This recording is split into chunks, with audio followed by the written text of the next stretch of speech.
Our skin is the mirror of our soul. Our skin is our largest sensory organ. Our skin needs a healthy microbiome balance. This is regulated by its pH value, which protects the skin from pathogens, cold and ultraviolet rays.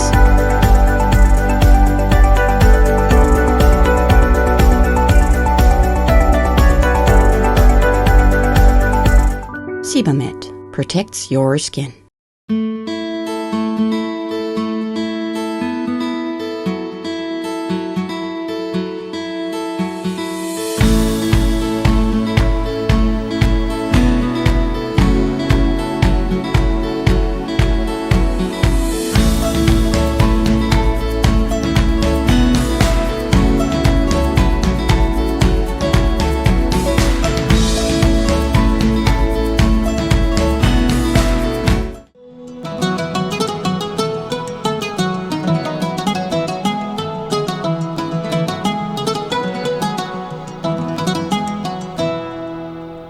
അഹ്ലൻ റമദാന്റെ ഉദ്ഘാടനം Bahrain ministry of ഇസ്ലാമിക്കിന്റെ അംഗീകാരമുള്ള ഏക പ്രബോധകനും സമസ്ത Bahrain പ്രസിഡന്റുമായ ഫക്രുദ്ദീൻ സെയ്ദ് പൂക്കോയ തങ്ങൾ നിർവഹിക്കുന്നു.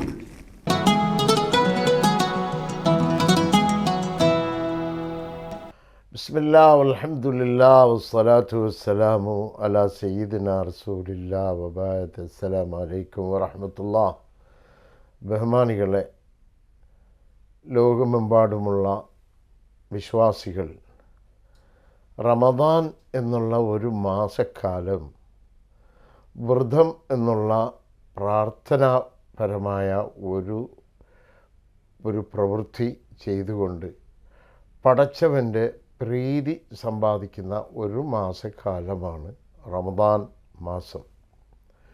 റംളാൻ എന്നുള്ള അറബി ഭാഷയുടെ അർത്ഥം തന്നെ കരിച്ചു കളയുക എന്നുള്ള അർത്ഥത്തിലാണ് റമദ് എന്നുള്ള അറബി വാക്ക്.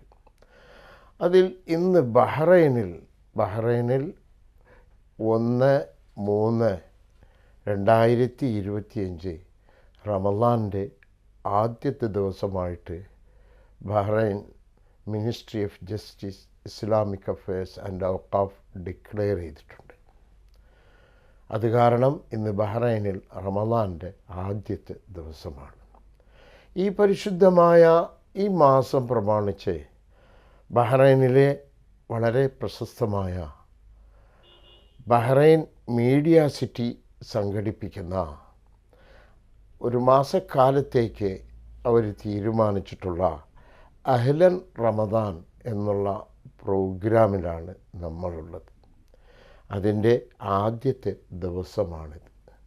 ബഹുമാനികളെ, ഈ മീഡിയ സിറ്റിയും ഉദ്ദേശിക്കുന്നത് പ്രപഞ്ചത്തിൻ്റെ സൃഷ്ടാവായ അള്ളാഹു ഈ നോമ്പ് കൊണ്ട് തൻ്റെ വിശ്വാസികളിൽ എന്താണ് ഉണ്ടാക്കിയെടുക്കാൻ അവൻ പ്രതീക്ഷിക്കുന്നത് എന്നുള്ള സന്ദേശത്തെ എത്തിക്കുവാൻ വേണ്ടിയിട്ടാണ്. എല്ലാവർക്കും അറിയാം, ഖുർആനിൽ പറയുന്ന ഓരോ വാക്കുകൾക്കും ഓരോ പ്രവൃത്തികൾക്കും ലക്ഷ്യങ്ങളുണ്ടാവും. ഖുർആൻ തന്നെ ഈ ലോക ജനത ഈ ലോകം സുഭിക്ഷമായിട്ട് ജീവിച്ച് മറുലോകത്തും സുഭിക്ഷമായിട്ട് ജീവിക്കുവാൻ വേണ്ടി പടച്ച തമ്പുരാൻ്റെ വാക്കുകളാണ് പരിശുദ്ധ ഖുർആൻ. കലാമുല്ലാ എന്ന് നമ്മൾ പറയും. അള്ളാഹുവിൻ്റെ വാക്കുകൾ, തിരഞ്ഞെടുത്ത ഗ്രന്ഥമല്ല, അള്ളാഹുവിൻ്റെ വാക്കുകളാണ്. ഇവിടെ ഈ പരിശുദ്ധ ഖുർആനിൽ അള്ളാഹു പറയുന്നു, യാ അയ്യുഹല്ലദീന ആമനു, അല്ലയോ സത്യവിശ്വാസികളെ, കുതിബ അലൈക്കുമുസ്സിയാം, നിങ്ങളുടെ പേരിൽ നോമ്പ് പിടിക്കൽ, സിയാം എന്ന് പറയുന്ന നോമ്പ് പിടിക്കൽ നിങ്ങളുടെ പേരിൽ നിർബന്ധമാക്കിയിരിക്കുന്നു. കമാ കുതിബ അലല്ലദീന മിൻ ഖബ്ലിക്കും, മുമ്പുള്ള ജനതയ്ക്കും പടച്ച തമ്പുരാൻ സൃഷ്ടിച്ച എല്ലാ ജനതയ്ക്കും ഇത് നിർബന്ധമാക്കിയിരുന്നു എന്ന് പ്രപഞ്ചത്തിൻ്റെ സൃഷ്ടാവ് തന്നെ അത് നമ്മളെ അറിയിക്കുന്നു. ഇതിൻ്റെ ലക്ഷ്യമായിട്ട് പറഞ്ഞത് ലഅല്ലക്കും തത്തഖൂൻ. ലഅല്ല എന്നുള്ള അറബി ഭാഷയിലെ വാക്ക് പ്രതീക്ഷ, തറജി, അള്ളാഹുവിൽ നിന്നുള്ള പ്രതീക്ഷ എന്താണ്? വിശ്വാസികൾ ഈ പ്രവൃത്തിയിൽ കൂടി സൂക്ഷ്മതയുള്ളവനായി മാറുവാൻ, പടച്ചതമ്പുരാൻ്റെ മിത്രമായി മാറുവാൻ, ഈ ലോകത്തെ അവൻ്റെ പ്രവൃത്തി ദൂഷ്യങ്ങളിൽ നിന്നും മോചിപ്പിക്കുവാനുള്ള ഒരു കർമ്മമായിട്ടാണ് ഖുർആൻ കാണുന്നത്. എങ്ങനെയാണ് ഈ നോമ്പ് അവൻ്റെ ദുഷ്കർമ്മങ്ങളെ ഉപേക്ഷിച്ചുകൊണ്ട് അള്ളാഹുവിന് ഇഷ്ടമുള്ളവനായി മാറുകയും ഈ ലോകത്തെ അവൻ്റെ പ്രവൃത്തികളിൽ നിന്നും മോചിപ്പിക്കുകയും ചെയ്യുന്നെന്ന് നോക്കുമ്പോൾ എല്ലാവർക്കും അറിയാം, ഇസ്ലാം കാര്യമെന്ന് പറയുന്ന ഒരു മുസ്ലിമിൻ്റെ 5 പ്രവൃത്തികൾ. ഒന്ന്, അവനൊരു മുസ്ലിമാണെന്ന് ഡിക്ലെയർ ചെയ്യലാവുന്നു, ഷഹാദത്ത് പറയും. രണ്ടാമത്തേത് 5 വഖ്ത് നമസ്കാരം നമസ്കരിക്കലാണ്, ചെയ്യലാണ്. മൂന്നാമത്തേത് അവൻ്റെ സ്വത്തിൽ നിന്നും പടച്ച തമ്പുരാൻ പറഞ്ഞ രീതിയിലുള്ള ചില വർഷത്തിനൊരിക്കൽ നമ്മളെ സാധാരണ ഭാഷയിൽ പറയുന്ന 2.5% മറ്റോ പാവങ്ങൾക്ക് കൊടുക്കലാണ്. നാലാമത്തേത് നോമ്പാണ്.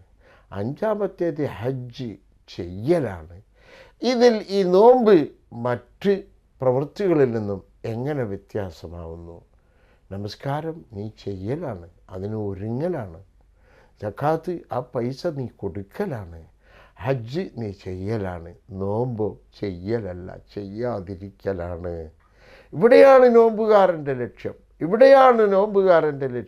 നോമ്പുകാരൻ നേരം വെളുക്കുമ്പോൾ നോമ്പായിരിക്കുന്നതിൻ്റെ അടയാളം എന്താണ്? തലേ ദിവസം രാത്രി നാളെ ഞാൻ നോമ്പ് പിടിക്കുമെന്ന് അവൻ്റെ ഉദ്ദേശത്തെ പടച്ച തമ്പുരാനോട് പറഞ്ഞുകൊണ്ട് നേരം വെളുക്കുമ്പോൾ അവനാദ്യമായിട്ട് ചെയ്യുന്നത് അവൻ്റെ പ്രാണൻ നിലനിർത്തുവാനുള്ള ആഹാരപാനീയങ്ങൾ പോലും ഉപേക്ഷിച്ചുകൊണ്ട് നോമ്പിലേക്ക് പ്രവേശിക്കുന്നു. ആഹാരപാനീയങ്ങൾ പോലും 1 മാസക്കാലം ഉപേക്ഷിച്ചുകൊണ്ട് അവിടം കൊണ്ട് അവസാനിക്കുന്നില്ല.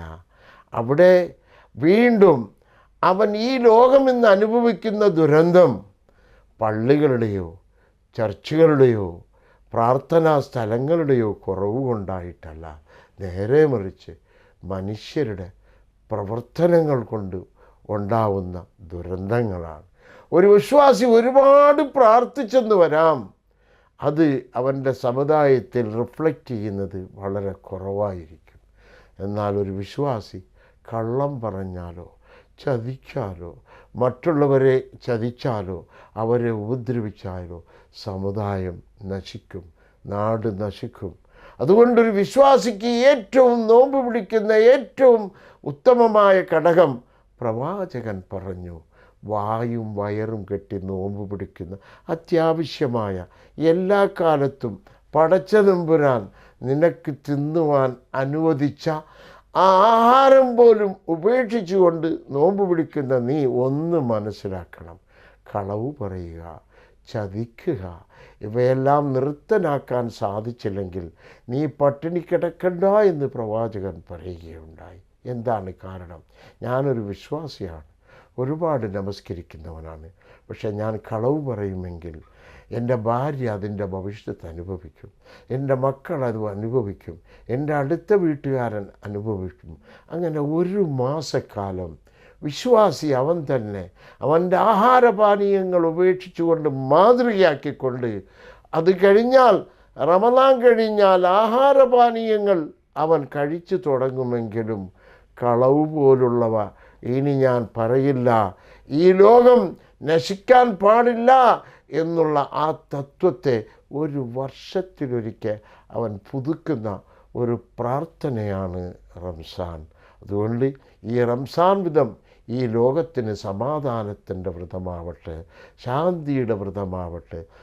വായും ആഹാരപാനീയങ്ങൾ ഉപേക്ഷിച്ചുകൊണ്ട് നോമ്പ് പിടിക്കുന്ന വിശ്വാസി മനസ്സിലാക്കേണ്ടത് ഈ ലോകമെന്ന് അനുഭവിക്കുന്ന ദുരന്തം, മനുഷ്യരുടെ കളവ്, ചതി, ഇതുപോലുള്ളവ ഇവ നിർത്തിക്കൊണ്ട് പടച്ച തമ്പുരാൻ്റെ മിത്രമായി മാറുകയും അതുപോലെ തന്നെ മനുഷ്യരുടെ മിത്രമായി മാറുവാൻ പടച്ച തമ്പുരാൻ്റെ തീരുമാനമാണ് റംസാൻ. അതങ്ങനെ തന്നെ ആവട്ടെ എന്ന് ആശംസിച്ചുകൊണ്ട് BMCയുടെ ഓരോ പ്രേക്ഷകർക്കും ഈ പരിശുദ്ധ റമദാനിലെ ആശംസകൾ നേർന്നുകൊണ്ട് ഈ റമദാൻ ലോകത്തിന് ശാന്തിയും സമാധാനവും ആവട്ടെ. ആമീൻ ആമീൻ ആമീൻ. വസല്ലല്ലാഹു അലാ സയ്യിദിനാ മുഹമ്മദ് വഅലാ ആലിഹി വസഹ്ബിഹി വസല്ലം. വൽഹംദുലില്ലാഹി റബ്ബിൽ ആലമീൻ.